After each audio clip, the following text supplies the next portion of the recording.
UK.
Now, the Pentagon has confirmed that the Biden administration is planning to send a missile defense system to Israel to protect against any Iranian threats, and American troops will be deployed to operate the system known as THAAD.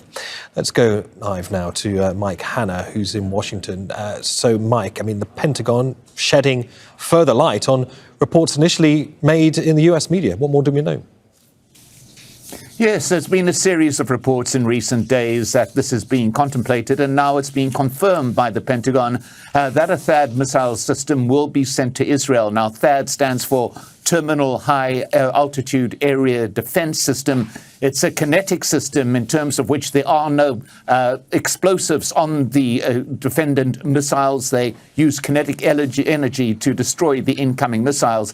But it's got a far greater range than the Patriot systems that have already been deployed by the Pentagon, or indeed the Iron Dome defense system that the Israelis designed. So it is a step up. The important point, too, is that these systems are so complex that it requires a crew of 94 to operate, and trained crew of 94, and these will be U.S. soldiers. So you will possibly have U.S. soldiers on Israel soil as this crisis continues. Now, the system was deployed before. It was deployed in 2018 to Israel for a training exercise. And shortly after the October attacks last year, the president ordered the deployment of such a missile system to the region at an undisclosed location.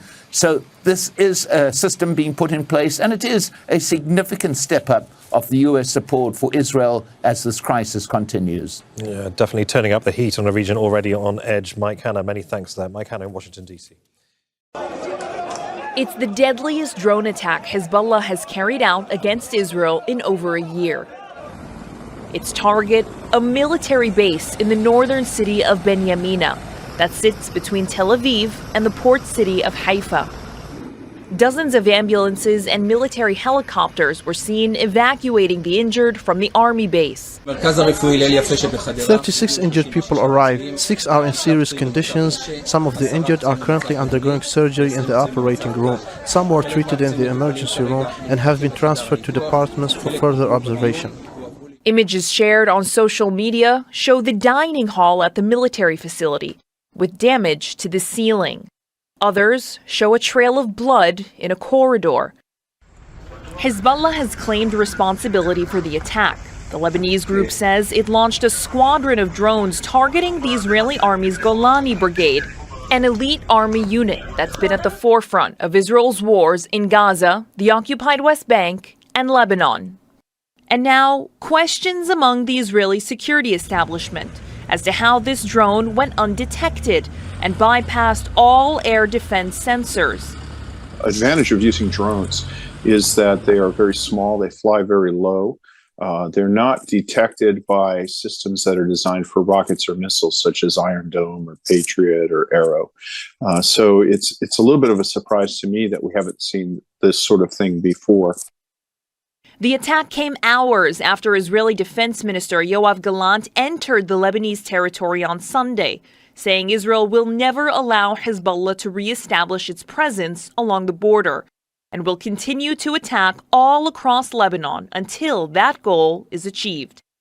Hamda Salhout, Al Jazeera. Tensions in the Middle East are ramping up as Israel finalizes plans for a counterstrike against Iran, and it's expected to happen before the U.S. election, according to a CNN report. The retaliatory strike comes in response to Iran's massive ballistic missile attack on Israel earlier this month. While Israel's Prime Minister Benjamin Netanyahu is closely monitoring U.S. politics, officials claim the military response won't be tied to the upcoming election on November 5th. However, the timing could push the conflict to the forefront for American voters. Netanyahu assured President Biden that the Israeli Defense Forces will limit their strike to military targets, steering clear of oil refineries or nuclear sites. That's in line with the Biden administration's concerns.